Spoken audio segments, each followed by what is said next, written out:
Hi hello ಎಲ್ರಿಗೂ welcome back to my channel. ಇದೇ first time ನನ್ನ ಚಾನಲ್ ನೋಡ್ತಾ ಇದ್ದರೆ ಪ್ಲೀಸ್ ಸಬ್ಸ್ಕ್ರೈಬ್ ಮಾಡಿ, ಹಾಗೆ ಬೆಲ್ ಬಟನ್ನ ಕ್ಲಿಕ್ ಮಾಡಿ. ಪವಿತ್ರ ಬಂಧನ ಸೀರಿಯಲ್ನಲ್ಲಿ ಏನಾಗ್ತಿದೆ ಅಂತ ನೋಡೋದಾದರೆ, ನಮೃತ ನಿಂತ್ಕೊಂಡ್ಬಿಟ್ಟು ಮನೋಜನ್ ಕೇಳ್ತಿ, ಏನೋ ಮದುವೆನೇ ಆಗಿಲ್ವಾ? ಇಲ್ಲ, ಎಲ್ಲ ನಮ್ಮ ಪ್ಲ್ಯಾನ್ ಎಲ್ಲ ಉಲ್ಟಾ ಆಗು, ನಮ್ಮ ಪವಿ ನನ್ನ ಕೈಯಿಂದ ಬಿಟ್ಟು ಹೋದ್ಲು ಅಂತ ಹೇಳ್ಬಿಟ್ಟು ಮನೋಜ್ ಹೇಳ್ತಾ ಇರೋದು. ನಮೃತ ಏನೋ ಹೇಳ್ತಾ ಇದೆಯಾ? ನನ್ನ ದೇವು ತಾಳಿ ಕಟ್ಟೋಕ್ಕೆ ಸಾಧ್ಯನೇ ಇಲ್ಲ, ನಾನು ತುಂಬಾ ಇಷ್ಟಪಟ್ಟಿದ್ದ ದೇವು ಅವನು, ಯಾವತ್ತೂ ತಾಳಿ ಕಟ್ಟೋಕ್ಕೆ ಸಾಧ್ಯನೇ ಇಲ್ಲ ಅಂತ ಹೇಳ್ಬಿಟ್ಟು ಬೇಜಾರು ಮಾಡ್ಕೊಂಡು ಹೊರಟು ಬಿಡ್ತಾಳೆ. ಹಾಗಾದರೆ ಹೋಗಿ ನೀನು ನೋಡು, ಗೊತ್ತಾಗುತ್ತೆ ನಿನಗೆ ಅಂತ ಎಲ್ಲ. ಅಯ್ಯೋ ಏನಾಯಿತು ಅಂತ ನಮೃತ ಮಾಡಿದ ಪ್ಲ್ಯಾನ್ ಏನು ಕೂಡ ಸಕ್ಸಸ್ ಆಗದೆ ಇರೋದಕ್ಕೆ ತುಂಬ ಬೇಜಾರು ಮಾಡಿಕೊಂಡು ಬಟ್ಟೆ ಶಾಪಿಂಗ್ ಎಲ್ಲ ಮಾಡಿ ತೊಗೊಂಡು ದೇವು ಮನೆಗೆ ಹೋಗ್ತಾಳೆ. ರೂಮಲ್ಲಿ ಇರ್ತಾನೆ ದೇವು.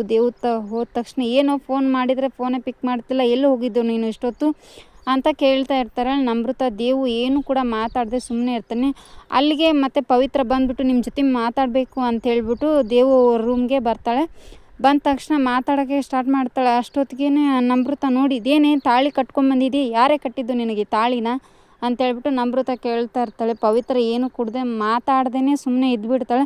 ಅಲ್ಲಿಗೆ ಅವ್ರ ಮನೆಯವ್ರು ಬಂದುಬಿಟ್ಟು ಹೇಳ್ತಾ ಇರ್ತಾರೆ, ಅದನ್ನು ದೇವನೇ ತಾಳಿ ಕಟ್ಟಿರೋದು.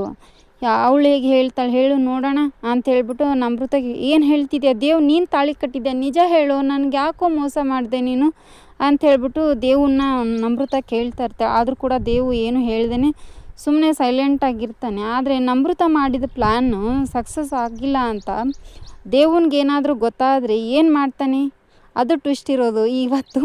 ನಿಮಗೆ ಆ ಫುಲ್ ವಿಡಿಯೋ ಬೇಕಂದರೆ ನಾನು ಸಾಯಂಕಾಲ ಮಾಡ್ತೀನಿ, ಅದನ್ನು ನೋಡಬೇಕಾದ್ರೆ ಸಬ್ಸ್ಕ್ರೈಬ್ ಮಾಡ್ಕೊಳ್ಳಿ, ಹಾಗೆ ಬೆಲ್ ಬಟನ್ ಕ್ಲಿಕ್ ಮಾಡಿ. Thank you for watching, keep support, thank you.